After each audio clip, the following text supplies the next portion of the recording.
Good morning. I would encourage you all to open up to the book of Nehemiah.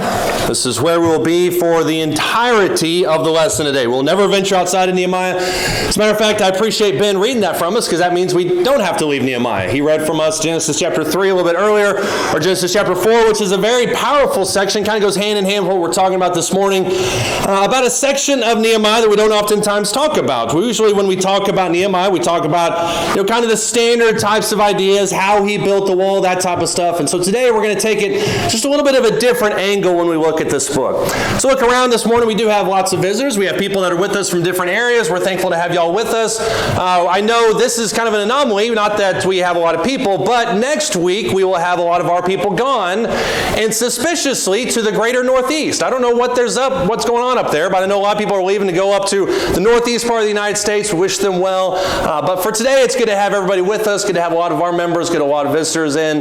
We're thankful for everybody. As I mentioned a second ago, normally when we talk about the book of Nehemiah, we typically kind of hover around a few key verses. And probably the most famous one is found here in Nehemiah, the 4th chapter, in verse 6, where it very simply says that the wall was joined to half its height, for the people had a mind to work. And so when we look at Nehemiah, we look at sermons from Nehemiah, usually we isolate the second half of that verse, where it simply says that the people had a mind to work.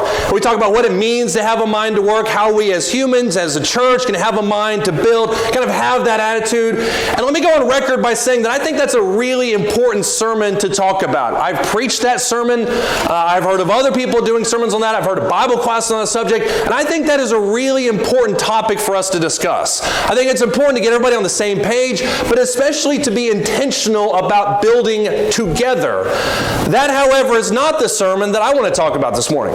Because I think when we look at Nehemiah chapter 4 and verse 6, we look at this, we say, look at all these things these guys did. They built the wall to half its height. The entire wall was finished in 52 days. And what an astounding achievement. And certainly from a construction perspective, that is an amazing achievement. The idea that you can take a group of people that come away from captivity, put them all in a group together, and build a wall around an entire city in 52 days, less than 2 months, that's an amazing feat by itself. But what I think is a little bit more impressive when you look at this story is not necessarily the wall itself, although that's awesome, but the circumstances that they built it in.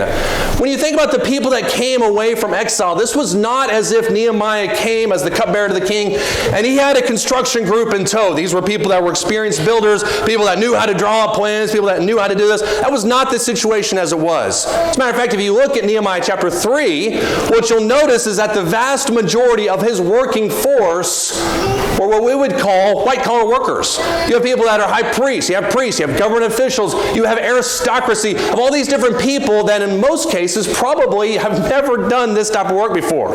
You also have perfumers, you have goldsmiths, you have these type of people that are just not accustomed to this type of hard labor. And when you factor in the fact that they had no bulldozers, you factor in the fact that they didn't really know what they were doing, they had to bring all the resources with them to begin with, that's a pretty monumental undertaking. And I think chapter 3 gives a lot of weight to chapter 4 when it says that they had a mind to work. The reason they accomplished all this, ladies and gentlemen, was not because they were skilled, but in spite of the fact that they weren't skilled. They banded together. God was with them. They built the wall to half its height. But let me ask you this morning. What about the distinct discouragement that these people felt? We'll talk this morning about two men, Sanballet and Tobiah, who just kind of constantly seem to reappear like a bad penny throughout the book of Nehemiah. You have a couple chapters where things start really going well, and then you have Sanballet and Tobiah just kind of interjected. You have a couple more chapters where things go really well, Sanballet and Tobiah interjected again. And then right at the end of the book, surprisingly, one of them, Tobiah, is found to actually be living in the temple, which that's kind of a story by itself.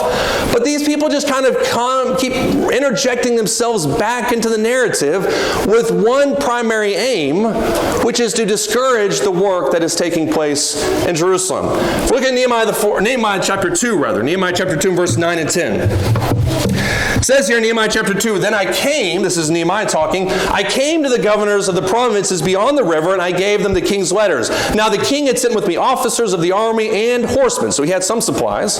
Now when Sanballet and Tobiah, verse 10, and Sanballet the Horonite and Tobiah the Ammonite official heard about it, it was very displeasing to them, listen to this, that someone had come to seek the welfare of the sons of Israel.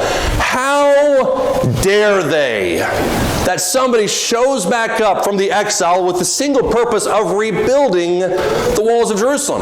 Never mind the fact that it was according to prophecy. We talked about that from Daniel chapter 6, and I would argue also Daniel chapter 9, where Daniel prays for the restoration of the people. Never mind that Jeremiah talks about it, that after 70 years they'll come back, they'll start rebuilding these things. Never mind any of that.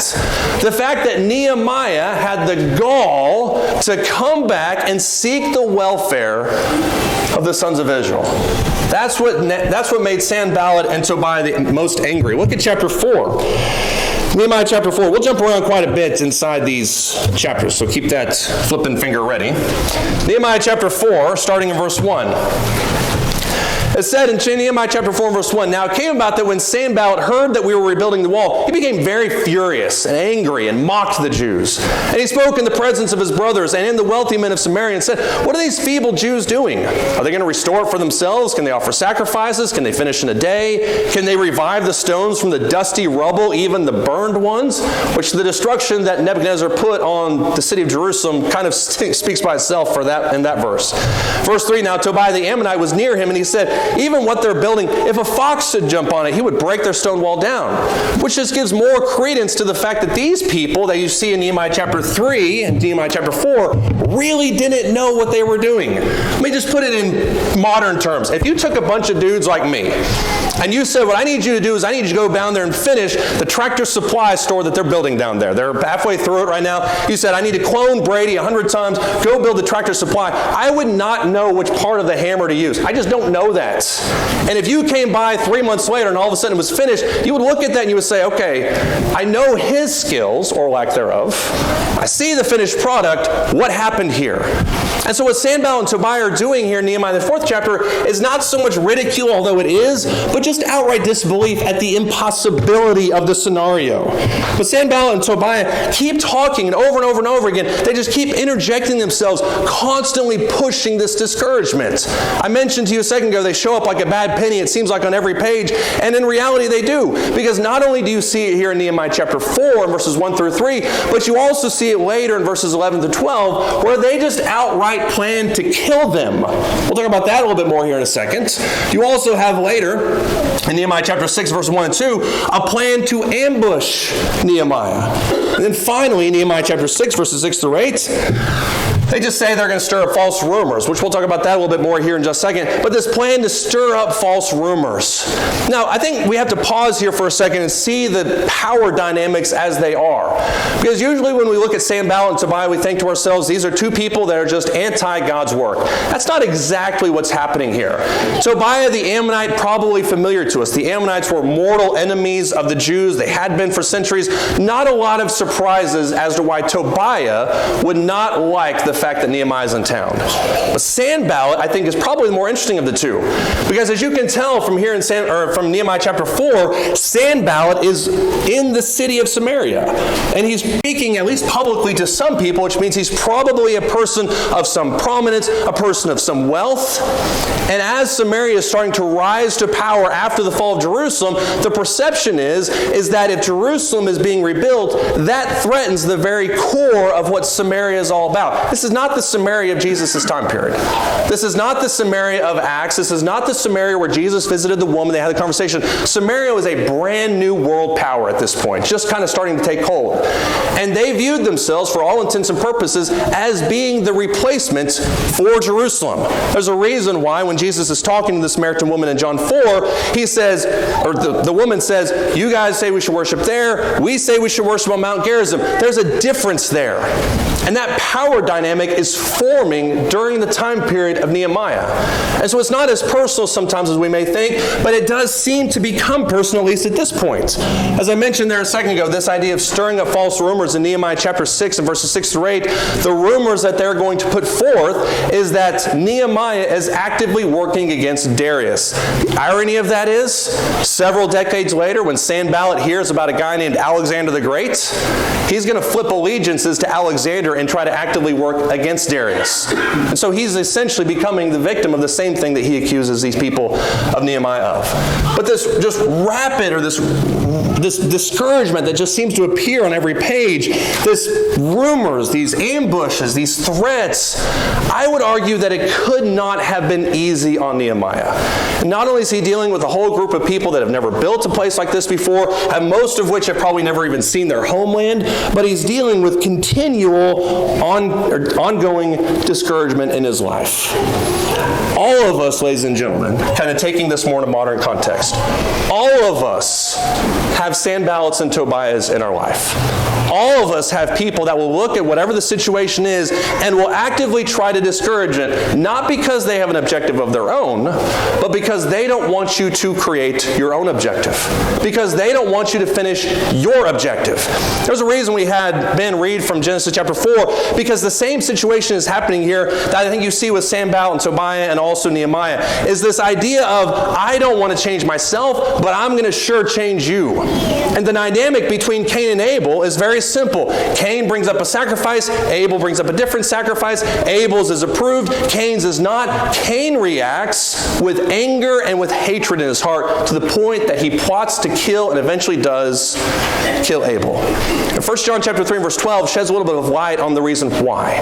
1 John chapter 3 and verse 12 very simply says that Cain killed Abel because Abel's deeds were of light and Cain's were not. But keep in mind what God told Cain. After God told Cain about his sacrifice not being accepted, he said, do better next time. Just try better next time. And if you don't do better, sin lies at the door, and its desire is for you, but you must master it.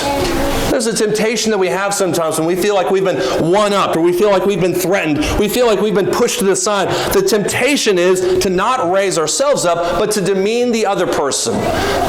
There's a quote by George Bernard Shaw where he said, hatred is the coward's revenge for intimidation. Let me say that again. Hatred is the coward's revenge for intimidation. And that was what was going on with Sanballet. Samaria was starting to rise to power. He saw himself as a leading figure in that movement. But Jerusalem's rise, and especially its rapid reemergence, threatened everything that Sanballet stood for. And he was going to try everything he could to make sure that that happened. So here's the question. How do you deal with people like Sanballets in our life? How do you deal with somebody who doesn't really have an objective of their own, who doesn't really care to better themselves? How do you deal with somebody whose really only goal is to tear you down? And as we read this was actually our daily Bible reading on the Facebook group on Thursday. As I was reading Nehemiah chapter 4 through 6, it became abundantly clear to me how Nehemiah handled it. And I'll tell you, the first thing that he did was he prayed a lot. He prayed a ton. As we do now having kids, we pray all the time. Nehemiah prayed a lot. I think one of the surprises of somebody like Nehemiah, and especially this book, is it comes as a surprise sometimes just how emotional Nehemiah was. We talked about this a little bit during the Bible class, but Nehemiah is a devoutly emotional person. Look at Nehemiah, the first chapter. Nehemiah is in a position of some prominence. As we'll see here in the later part of this chapter, he's somebody who no doubt has a lot of authority and a lot of influence, at least in his world, certainly with the king, as you can see that close relationship here. But Nehemiah is also a very emotional person. And it says in Nehemiah chapter 1, it happened in the month Chislev, on the 20th year, while I was in Susa, the capital, that Hanani, one of my brothers, and some men from Judah came. And I asked them concerning the Jews who had escaped and had survived the captivity. And I asked them about Jerusalem. How are things going over there? And they said to me, the remnant there in the province who survived the captivity are in great distress and reproach, and the wall of Jerusalem is broken down and its gates are burned with fire. That's what Jeremiah talks about through his book. That's what Lamentations is all about, is the destruction here encapsulated in 3 verses. But notice how it impacted Nehemiah. Nehemiah chapter 1 verse 4, when I heard these words, I sat down and I wept and I mourned for days, and I was fasting and praying before the God of heaven. And I said, I beseech you, O Lord God of heaven, the great and awesome God, who preserves the covenant and loving kindness for those who love and keep his commandments. Let your ear now be attentive and your eyes open to hear the prayer of your servant, which I am praying before you now, day and night, on behalf of the sons of Israel, your servants, confessing the sins of the sons of Israel, which we have sinned against you. I and my father's house have sinned. We have have acted very corruptly against you, and have not kept the commandments, nor the statutes, nor the ordinances, which you commanded your servant Moses. Remember the word which you commanded your servant Moses, saying, if you are unfaithful, I will scatter you among the peoples. But if you return to me and keep my commandments and do them, though those of you who have been scattered were in the most part of the heavens, I will gather them from there and will bring them to the place where I have chosen to cause my name to dwell. They are your servants and your people whom you redeem by your great power and by your strong hand. O Lord, I beseech you, may your ear be attentive to the prayer of your servant and the prayer of your servants who delight to revere your name, and make your servant successful today and grant him compassion before this man. Do you notice what Nehemiah is praying for? Nehemiah is praying for God to answer the promise, or to fulfill the promise that he had made several generations beforehand. He says, remember when you told Moses that if we repent, we can come back from exile? That's what I'm praying for. But Nehemiah takes it very personal in this passage. He says, notice how we have sinned. We've not kept the statutes, the ordinances, the commandments. We haven't done that. We have not done that. That's the reaction, ladies and gentlemen, that God wanted from his people for 400 years and never got it. The prophets would show up and tell them all about all the things that they're doing wrong, and it never occurred to the people to have their hearts pricked and turn back to God. And so Nehemiah kind of stands as an anomaly. Not only that he is somebody who prays diligently for the fulfillment of God's wishes, but also that he openly acknowledges the things that he's done wrong. As a matter of fact, there's going to be 7 times in this psalm, or in this book by itself, where Nehemiah has a very, very simple prayer. Remember me, oh my God. 7 times he says that. It happens here in Nehemiah chapter 1, happens the very last verse of the entire book. Remember me, oh my God. And what he wants to remember are different things. Sometimes he wants to remember the threats of the enemies. He wants to remember him in the face of the work that's going on, remember him for good, but he wants God to remember him. Why is that? That's because we've already established, as we've seen, this type of work in this type of environment with this level of discouragement can only be accomplished, ladies and gentlemen, with the help from God. And Nehemiah knows that. In Nehemiah chapter 2, it's a great chapter that talks about analyzing the situation before you just dive headlong into it. He goes throughout the entire city of Jerusalem and examines the rubble, and he sees the weak spots, and he sees where they can improve, where they can get resources. But in Nehemiah chapter 2 and verse 17, he then talks to everybody. And he says, you see the bad situation that we're in, that Jerusalem is desolate, that its gates are burned by fire.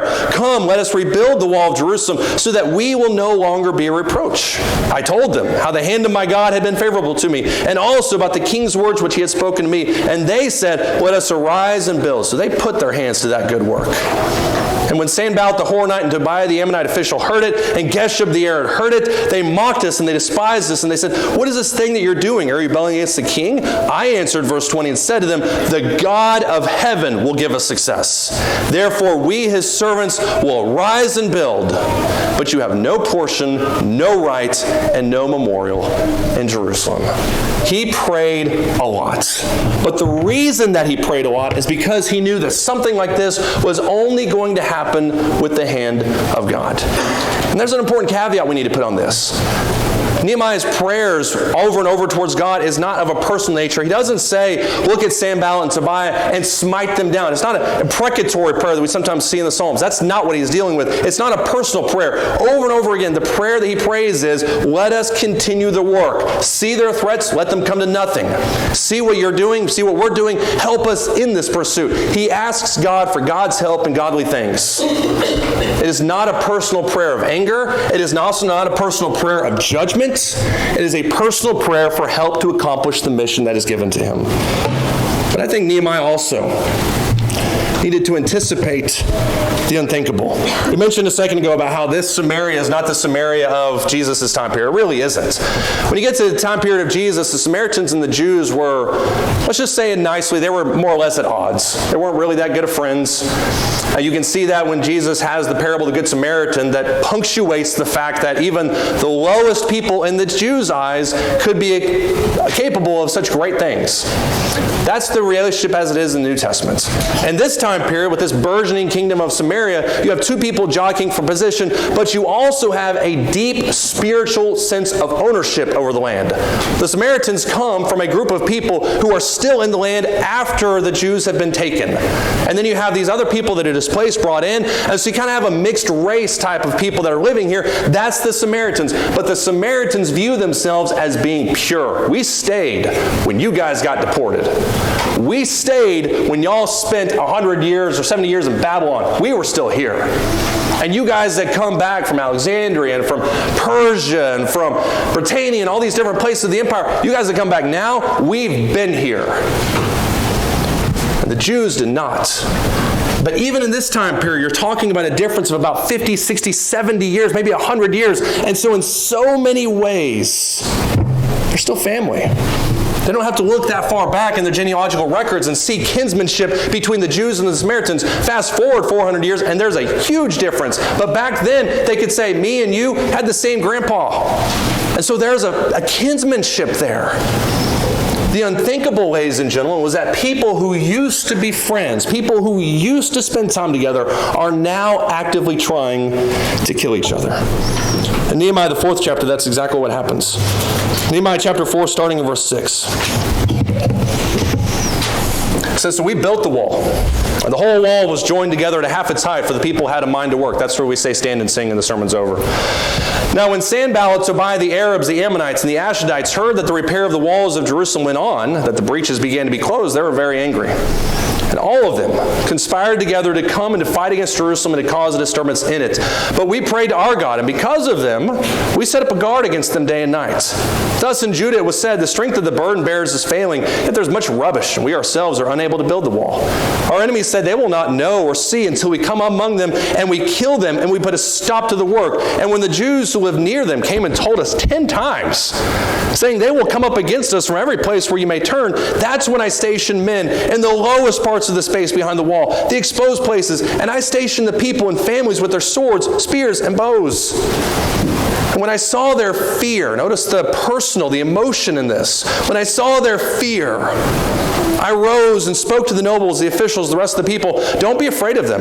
Remember the Lord who is great and awesome, and fight for your brothers, your sons, your daughters, your wives, and your houses. When our enemies heard that it was known to us and that God had frustrated their plan, then all of us returned to the wall, each one to his work. And from that day on, half of my servants carried on the work, while half of them held the spears, the shields, and the bows, and the breastplates. And the captains were behind the whole house of Judah. Those who were rebuilding the wall, and those who carried burdens, took their load with one hand doing the work and the other holding a weapon. As for the builders, each wore his sword girded at his side as he built, while the trumpeter stood near me. I said to the nobles, the officials, the rest of the people, the work is great and extensive, and we are separated on the wall far from one another. At whatever place you hear the sound of the trumpet, verse 20, rally to us there, for our God will fight for us. You have the unthinkable taking place. The idea that the Samaritans, who 100 years earlier would have been probably best friends, they were kinsmen in so many different ways. Now they're on the verge of those same people coming in and killing an entire race of people. But notice what did not happen in this chapter.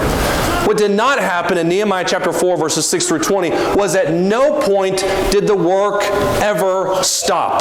The work changed a little bit. You have people holding spears, you have people holding hammers, but the work never stopped. And when you're dealing with Sanballets, people whose sole goal is to take your life down, you have to anticipate the unthinkable because you never know what they're capable of. But the work, ladies and gentlemen, can never stop. And that's what we have to focus on. The fundamental goal, the laser focus of people like Sanballet is to keep you away from your goal. In response, as Christians, we have to keep our mind laser focused on the goal. Look at Nehemiah, the 6th chapter. One of my favorite verses in this entire book, really. Nehemiah chapter 6, starting in verse 1. It says, now when it was reported to Sanballet, Tobiah, to Geshem the Arab, and the rest of the enemies that I had rebuilt the wall, and that no breach remained in it, although that at that time I had not set up the doors and the gates. I love the honesty there. Verse 2, then Sanballet and Geshem sent a message to me saying, come, let us meet together at Shepharim in the plain of Ono. They were planning to harm me. And so I sent messengers to them saying, and if you highlight or underline, this is a great verse. I sent messengers to them saying, I am doing a great work, I can't come down. Why should the work stop while I leave it and come down to you? They sent messages to me 4 times this manner, and I answered them in the exact same way. You know what Sanballet and Tobiah wanted. They actually talk about it down here in verse 10, which we'll read here in a second. But all they wanted was for the work to fundamentally stop. But Nehemiah's response is golden. Why should we stop the work to come down there and talk to you for a little while? All they wanted was to stop the work. That's all they cared about. That's all Sanballet and Tobiah wanted, was to stop the work. And Nehemiah called them on it. In verse 10 of Nehemiah chapter 6, it says, when I entered the house of Shemaiah, the son of Delaiah, son of Mehetabel, don't quote me on that pronunciation, who was confined at home, he said, let us meet together in the house of God within the temple. Let us close the doors of the temple, for they're coming to kill you, and they're coming to kill you at night. But I said, should such a man like me flee? And could such a one as I go in the temple to save his life? I'm not going to go in. Then I perceived surely, verse 12, that God had not sent him, but he uttered his prophecy against me because Tobiah and Sanballet had hired him. He was hired for this reason, that I might become frightened and act accordingly in sin, so that they might have an evil report in order that they could reproach me. And here's the phrase again in verse 14. Remember, O my God, Tobiah and Sanballet according to these works of theirs, and also Noadiah the prophetess, and the rest of the prophets who are trying to frighten me. They want the work to stop. And this is not an isolated incident. In Acts the 4th chapter, in the second half of that chapter, there's this amazing scene where Peter and John are persecuted. That's not the amazing part, but they're persecuted. They come back to the rest of the disciples, and they sit amongst the company of the disciples, and they pray to God. And they say a couple of things. Number one, look upon the threats of these people, Judaizing teachers. Look on those threats. Number two, strengthen us according to your word. And just like that, in that moment in Acts the 4th chapter, the room where they're sitting in shakes as if with the confirmation of God himself. We have a lot of people that will try to distract us. Sanballat and Tobias are laser focused on their main goal of throwing you off your mission of being a Christian. Your mission of whatever it is to build up the body of Christ. And yet at the end of the day, the only thing that we can do is be laser focused on our goal.